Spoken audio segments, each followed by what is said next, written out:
Okay, Rabotai, we are on live. Welcome back to all. Baruch Hashem, we are back. Anyway, I want to Thank God. Yes. Before we do begin, I want to just share with you. You probably know about it a little bit, Jigarik, but I'm gonna just share with the group of guys. I want to just show you what does it mean not to leave a bad review. So, Danny, what happened was when I went to Miami, right, Jigarik, I told you. I ended up Airbnb a certain house, on the Airbnb. Everything was fine. I liked the reviews. I don't know if they were made up or not. But once we got to the house, it was around 4 p.m. on Sunday. We walk into the house. There's this stench. It smelled very, very bad. And wow, like within the next few minutes, I got like this very, very big migraine, like a very big headache. I don't know if it was the mold or I don't know what smell it was. Then I go to the back, the kids are telling me, come Abba, look over here. I see the pool is completely dirty. That's the whole reason why you want to go to vacation is because of the pool. And then my other child tells me, Abba, come to this room, you have, blood stains on the sheets. I'm like, oh man. Whoa. Yeah. I'm like, okay, wow. What am I supposed to do, right? So I called the person. He sends some cleaning guy. He says, no, it doesn't smell so bad. And then I say, look, what about the pool? What about the bed sheets? The house is not clean the way it's supposed to be. Jack, how are you? And he tells me, listen, I'm very sorry. The people before you left at 1 p.m. You came at 4 p.m. I really didn't get a chance to clean the house the way it's supposed to do. The way I was supposed to be able to clean it. So I said, what am I supposed to do with that? It doesn't make anything better, correct? Okay, so I said, listen, can I speak to your boss? Because, I'm not going to be able to sleep in this house. Automatically you have a bad impression. So I spoke to the owner. He tells me, he actually spoke to me in Russian. He tells me, if you don't like it, get out of there right now. Like, with this kind of chutzpah. I'm like, wow, I didn't. In an aggressive way. Very, very aggressive way. I told him, okay, no problem, I'm leaving now, not a big deal. My wife tells me, what about the money? I said, let the money burn, because I'm not going to sit in this house for another $2,000-$3,000, whatever it was. Okay, the guy overhears it, he says, something, I'll refund your money. I said, refunded, not refunded, I'm leaving the house. I left the house. Mind you that I didn't know that Monday there was a college football game between the Miami Hurricanes and the Indiana, I don't know what they're called, whatever, right? So now here I am trying to find a hotel, and there was not one available room in any hotel. I tried out every single hotel, inn, motel. There's no rooms. Like literally there's no rooms. So now what are you going to do? You were the kids, right? You're not going to sleep in the car, correct? So the one hotel I was able to reach was Grand Beach Hotel. It was not it was from Diane Beach. It was like at least 40 minutes away. And I ended up driving there because they said they have a room, but they have a king suite. So I said, how much is it going to run me? They said $6,700. I said, for what? A week? They said, a night. I said, what? 6,000. I said, what do you mean? He's like, yeah, for your size of the family, B'lein Hara, you have to get this king suite because otherwise there's no available rooms for you. Okay. So I said, I have no choice. I was going to take it or not, but I still was driving out to Grand Beach Hotel. As we get there, mind you, we've been looking until then. I got there around 1 o'clock in the morning. 1 o'clock in the morning because I couldn't find any other place. The kids already started getting cranky. So we come over there. I come to the concierge. I come to the front desk. And I see over there's a very, very nice lady. And I tell her, listen, I need a room. And she tells me, listen, the only room we have available is the king suite. I'm like, okay, how much is it? She said, $6,700. I said, listen, it's a lot of money, for one night. She said, look, if you want, I can do it for $4,700 for you. I said, $4,700 is still a lot of money. So I'm like, what? You really don't have any other rooms? I was about to give her my credit card. And then she says, can I ask you why do you want a king suite? I said, I don't want I just need a room where I can sleep. She said, but do you understand that you cannot have multiple people sleeping in one room? You can't have 6 or 7 people sleeping in one room. I said, okay, what am I supposed to do? She said, look, I'll give you 2 separate rooms right next to each other. They're not going to be, attached. Where you're not going to have, but you're going to have to sleep in one room, and your wife is going to have to sleep with the kids in the other room, which I did not do. I put all the kids in one room. And this way it'll be cheaper. I said, how much cheaper? She ran me around, I think, 1,700, 1,800 for 2 rooms for one night. By 11 o'clock, we had to be out of there because I had to find another Airbnb because it was expensive. Now, we did it, 11 o'clock, we're out. By 4 p.m., the next day on Monday, we find another Airbnb. But why am I trying to tell you this? As I was in Miami, somebody told me over there, Rabbi, you must write a bad review for this Airbnb. And I said, I'm not going to write a bad review. I can't write a bad review. She's like, why not? Number one, listen, it might have happened, maybe my mazal, whatever it might have been. It happened to me this way. Maybe Hashem wanted it, Hashem wanted to test me. But I cannot write a bad review right now. So they're like, why not, Rabbi? Number one, I could take away the person's parnasa chas v'shalom. She's like, yeah, but they're not Jewish. Doesn't matter. Jewish, not Jewish. We have to be very careful when we leave bad reviews. Eventually I did not write any review. Not good, not bad. Why am I didn't write nothing. I came over here to Queens when a few rabbis found out over here, like, you must write a bad review. So other people should be aware of it. I said, look, I can't write a bad review. Why should I, chas v'shalom, destroy somebody's reputation just because of this one time? I'm not going to do it.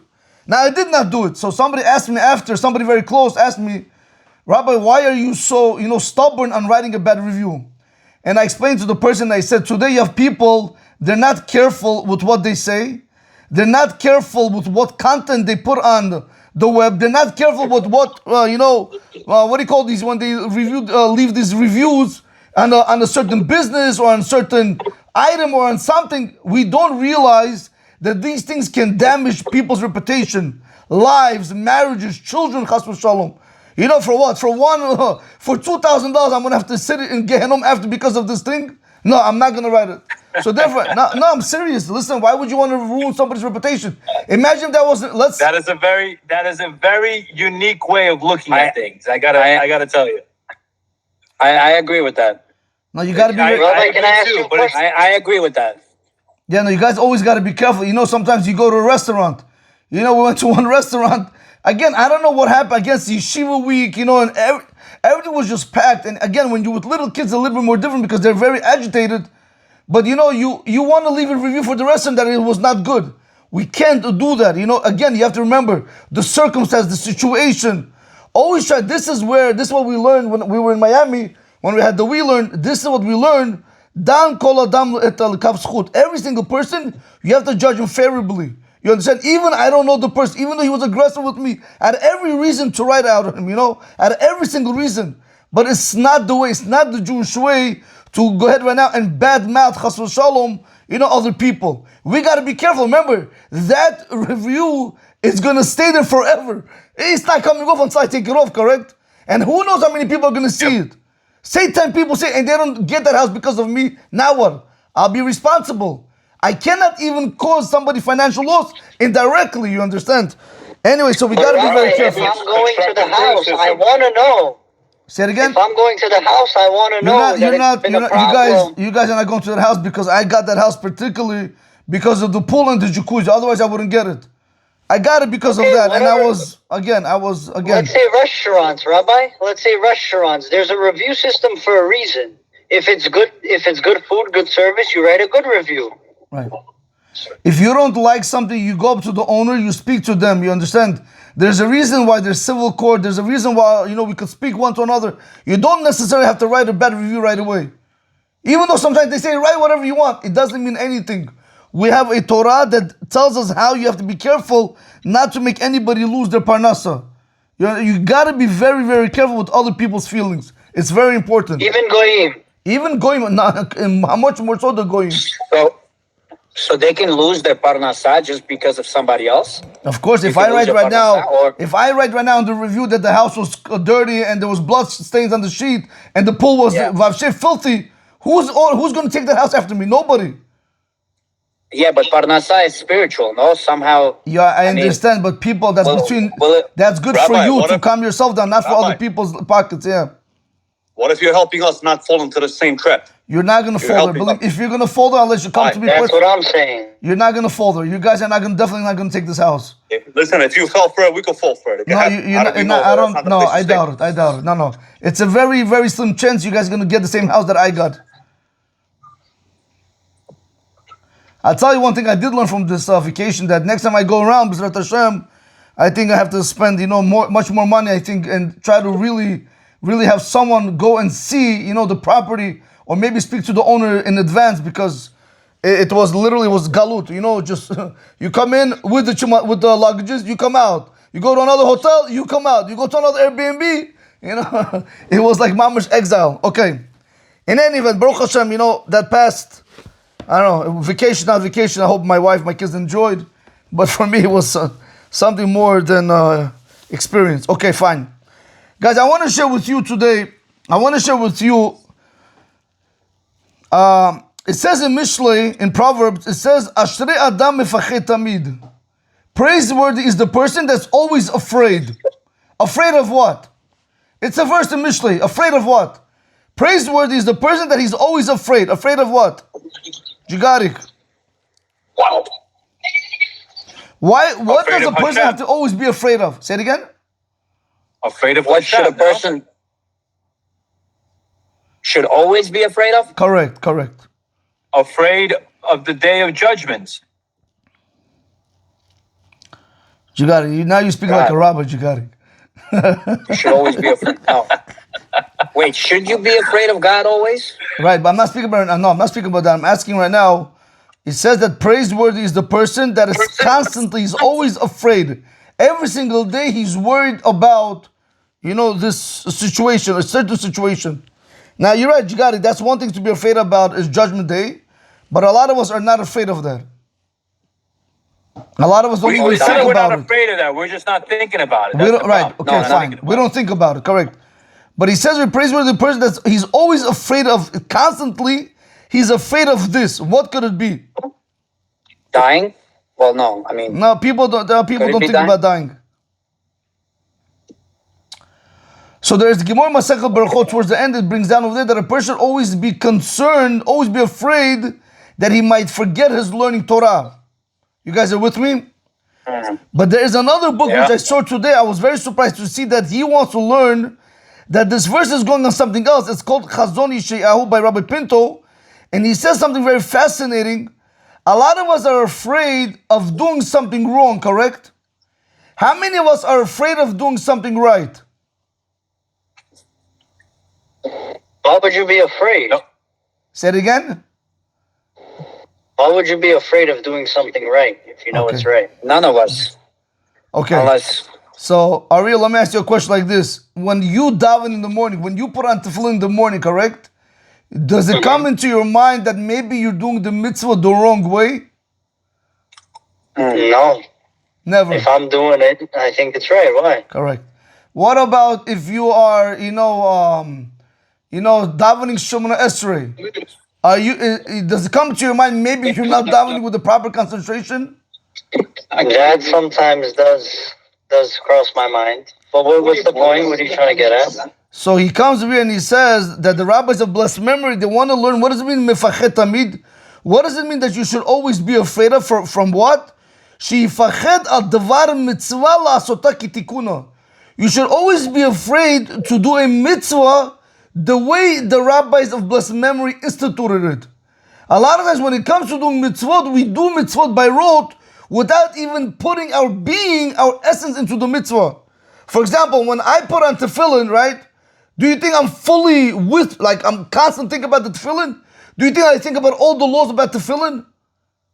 No, you put on tefillin, you down, you take it off, and that's how it goes. There goes your day.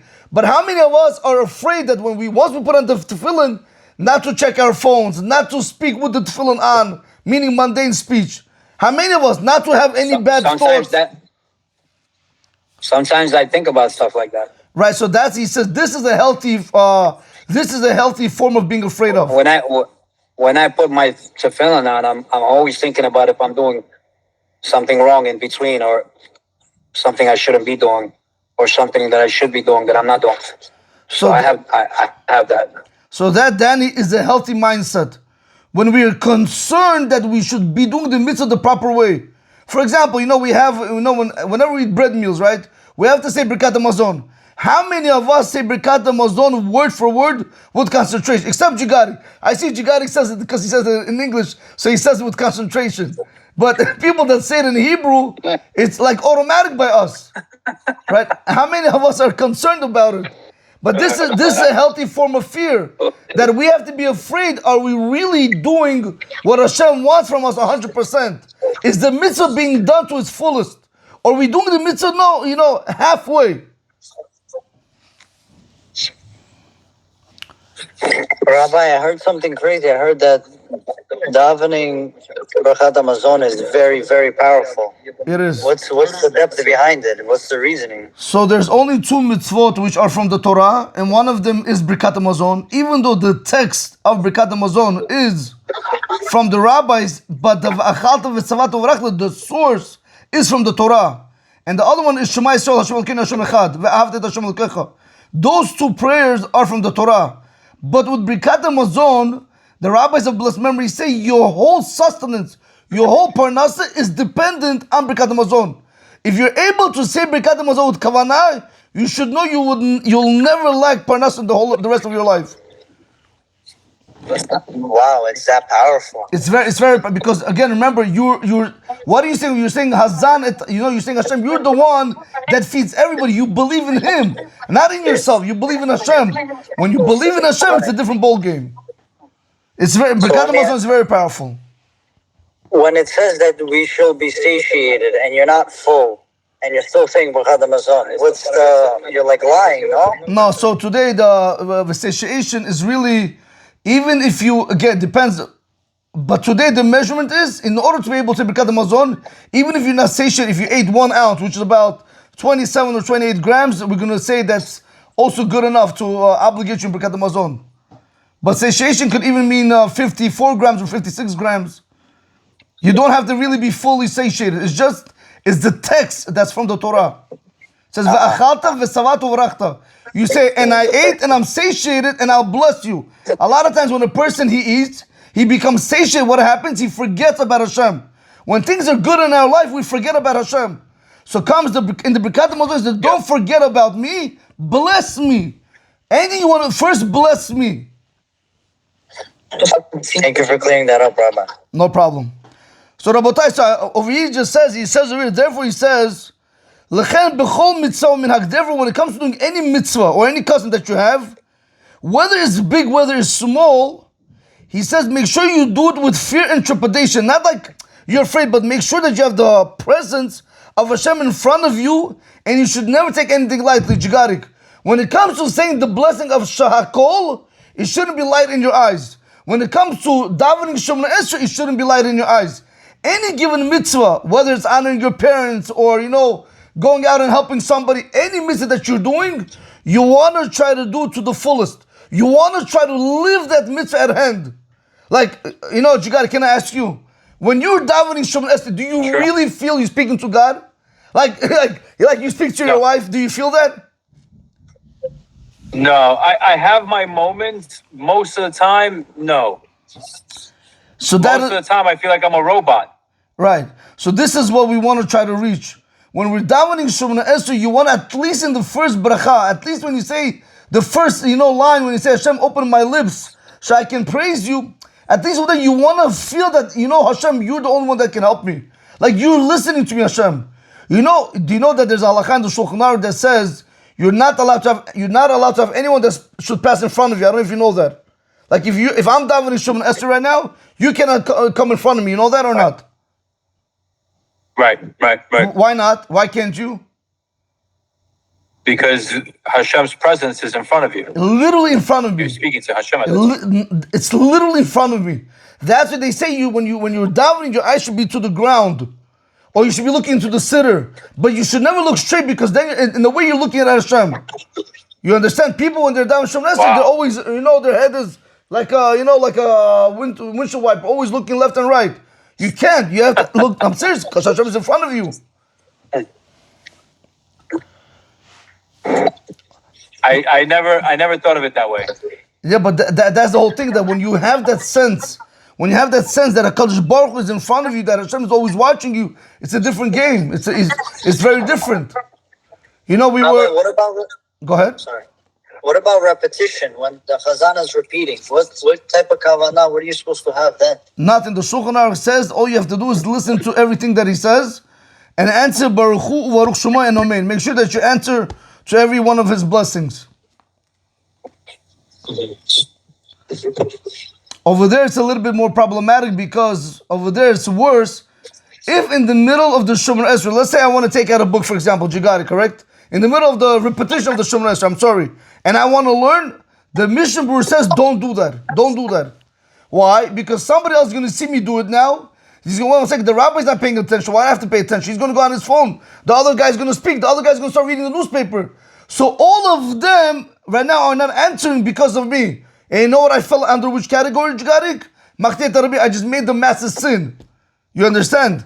So it's not only to make the massive sin and doing bad things, even over here, by holding them back from answering Baruch Hu, Baruch Shema, and Amen, I also, in a way, I am Machdei Tarabim. That's why we have to be careful. The halakha says you should literally look inside the siddur if you can and listen to what he's saying. It's not easy, but something a person should try to do. Okay. Rabota, I want to ask you a question, Jigarik. How can one reach a level where, he's going to reach this level of, being constantly afraid to trying to do the wrong thing? Now, I'm not speaking today about staying away from sin. I'm not speaking about that. Today we're speaking about how careful we have to be with mitzvot. Right? When we're doing the mitzvot, when we say the berachot, whenever we do anything, how careful we have to be with those mitzvot. How does one reach that level? Michael, Gregory.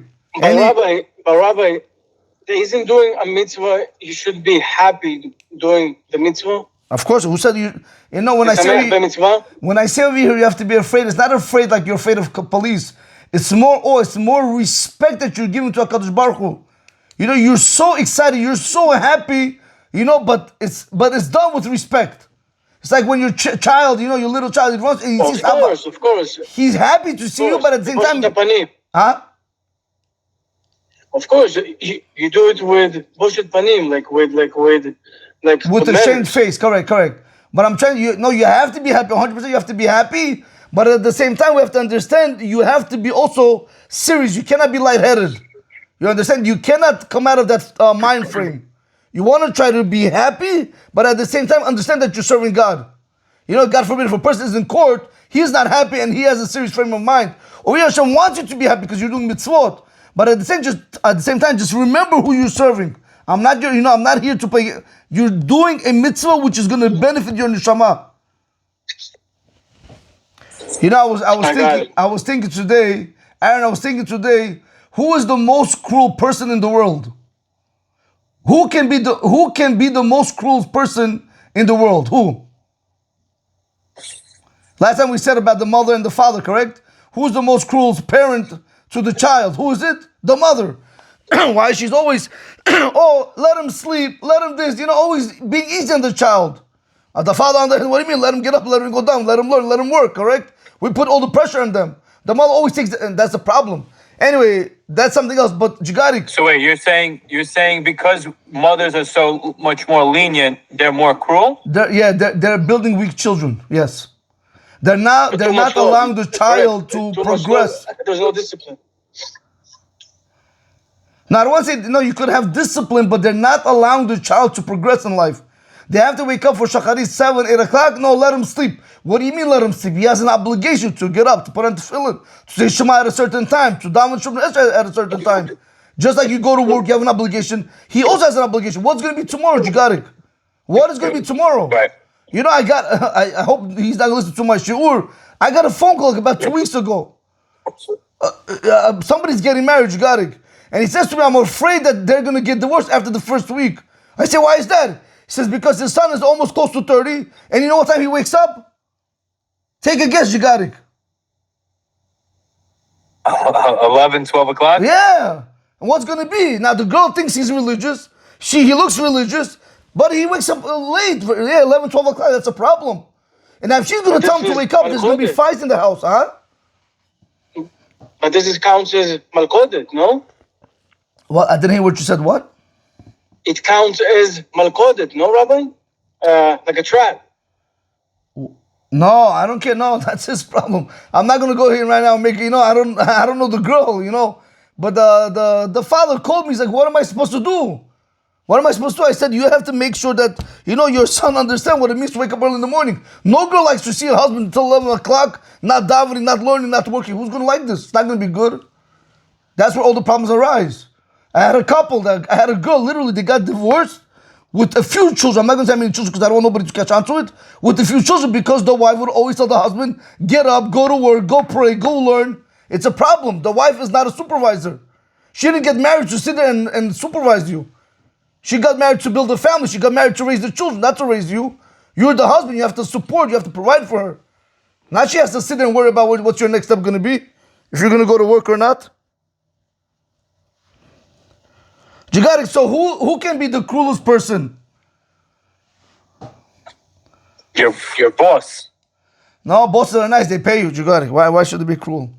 I'm not saying I'm not saying the whole work. Huh? They tell you to be on time. They tell you to be on time. They tell you to they force you to work. So they're not cruel. On the contrary, they're better. They're the best. They're helping you. They're disciplining you. They're making you better. They're making you grow. They're not bad. They're good. On the contrary. Right. So I should have said the question like this. You got it. I don't, because like this you're gonna get it. The most cruel person is we ourselves to our neshama. Did you know that? How? Because we don't push ourselves when we should push ourselves when it comes to doing the mitzvah the proper way, or when it comes to staying away from chas v'shalom avirot. You understand? We have to be able to push ourselves because remember, if you're not gonna do the mitzvah the proper way. Right now, you took away from your neshama. Can you imagine, if a person in jail, chas v'shalom, he gets 3 meals a day, for example, correct? They take away from him 2 meals. What happens now? He's not going to have the same energy, correct? Same thing with us. When we don't do the mitzvah the way it's supposed to be done, yes, so you fed the neshama 20% spiritually, but he's lacking 80% of that mitzvah. Now, you ready for this, Yigarik? This is why a person feels down throughout the day. If you're able to do the mitzvah the right way, or learn Torah the right way, and daven the right way, when it comes to Avodat Hashem, if you start your day off right, you don't feel as bad. Because your neshama is satiated, it's satisfied.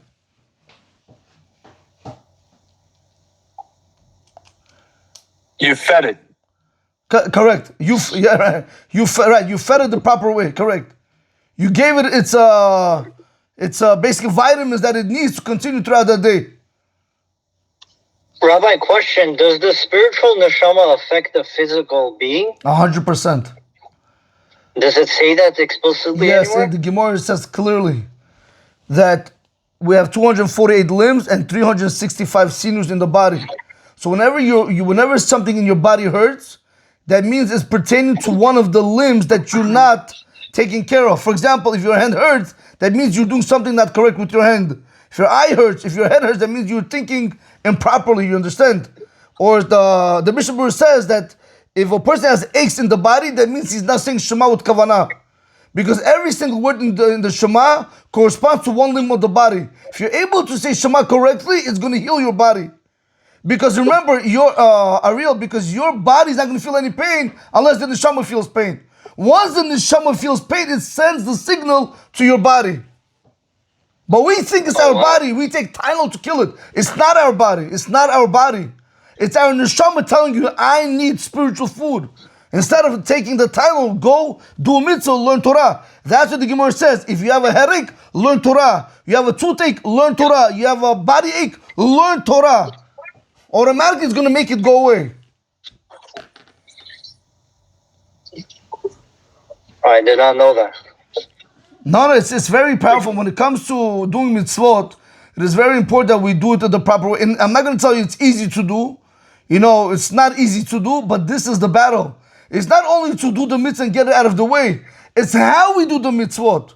We went with my wife. I told you got it all the time. We went to golf top golf. I don't know what this is called in Miami. You hear? So as we were walking down, they had over there a bar, and it was that same night when the Miami was playing against this Indiana thing. My wife actually recorded it. Whatever, they were down by touchdown and a field goal. So when the Miami scored a touchdown, Jigarik, I can't tell you. Jigari, everybody jumped up, yeah, screaming, yelling. Oh, we left. Doesn't matter. We left. I said to my wife, I could imagine how disappointed they are now because they lost. But where do they get that excitement? Like, where do they get that fire? Where do they get that fire? Like, I mean, it's not one person. I mean, that's in the bar. But I can assume that in the stadium, there's thousands of people, thousands upon thousands of people sitting and they're cheering on a team, which, okay, listen, but how do they do? Where do they get that energy from? That's what we have to learn. We have to learn from them, Rabotai. We have to learn from them. That same excitement, we have to bring it to Hashem.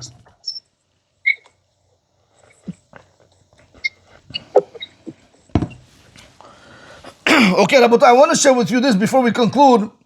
So, Mike, how does one do it? Mike, how does one do it? How does one come to be able to reach this level where he's able to do the mitzvah the proper way? How do you do it? You don't know, Mike? I don't know. Focus. Practice. Okay, focus is good. I want to show you there is a Pirkei Avot in Perek Daled, the ethics of the fathers in chapter 4. In Mishnah, I think it's Mishnah 15, I believe. It's in Mishnah 15. He says over there something very nice. Rabbi Matya ben Charaj says, he says like this, he says, V'have zanav la'arayot. You should be a tail to the lions, Ve'al tiyeh rosh l'shu'ulim, but you should not be the head of the fox. What does that mean? So Rabbeinu Bechaya says something very nice. He says, it is better that a person should be a student, meaning a tail to somebody who's greater than him in Torah, than him being the head of somebody who's lower than him in Torah. Meaning to say, when you surround yourself with people lesser than you in spiritual matters, you're not going to grow. But if you surround yourself with people that are higher than you in spiritual matters, you're going to grow because you're going to look up to them. Mike, you with me, Mike? It's the environment. For example, I'm going to give you one small example. If, let's say, a person 100%, learns... Rabbi, it's true in every realm. Say it again? 100%. It's true in every realm. Right. Correct. The Gemara also says, if a person wants to become rich, hang out with rich people. You want to become poor, hang out with poor people. In the Tanakh states, you want to become smart, wise, hang out with smart people. You want to become a fool, hang out with fools. You're right, it applies everywhere, but how much more so if you are in an environment where everybody's trying to grow in Avodat Hashem, everyone is helping one another, it's going to be easier for you to grow in Avodat Hashem. You're going to see what you're doing is wrong. You're going to see what you're doing is right. You're going to see where it needs to be perfected. But the other way around, what happens if you're in a place where, people are lower than you? So what do you think automatically? What I'm doing right now is the best. For example, Mike, I want to give an example. You have a person that learns, let's say, 1 hour a day, correct? Okay. And he lives in a neighborhood or in a place where people don't learn at all. How does he feel? At a place. No, he thinks he's a righteous person. He thinks he's a tzaddik. He thinks he's a tzaddik. Why does he think he's a tzaddik? Because he learns 1 hour compared to everybody else. But let's go the other way around. What happens if this person who learns 1 hour lives in a place where they learn 5 hours a day? Now what is going? Oh, he said 1 hour is not enough. I have to start learning 5 hours. Now he's going to become more smarter only because of the competition.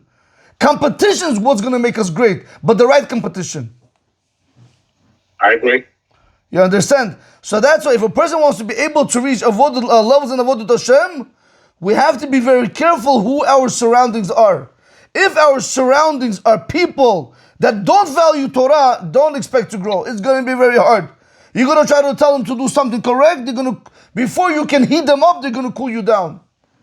That's why you have to surround yourself with the proper people, with the proper, Talmidei Chachamim, or the proper business people that are going to be able to grow in the service of Hashem. Okay, guys, if you have any questions, I'll take it. If not, I'll see you Bezrat Hashem B'Neder tomorrow. So, Rabbi, thank you so much. We missed this. No problem, Jigarik John. I'll speak to you guys. I'll see you. Rabbi. No problem. I'll speak to you. See you tomorrow. I'll see you guys. Thank you, Rabbi. You're the best. No problem. I'll see you guys. Bye.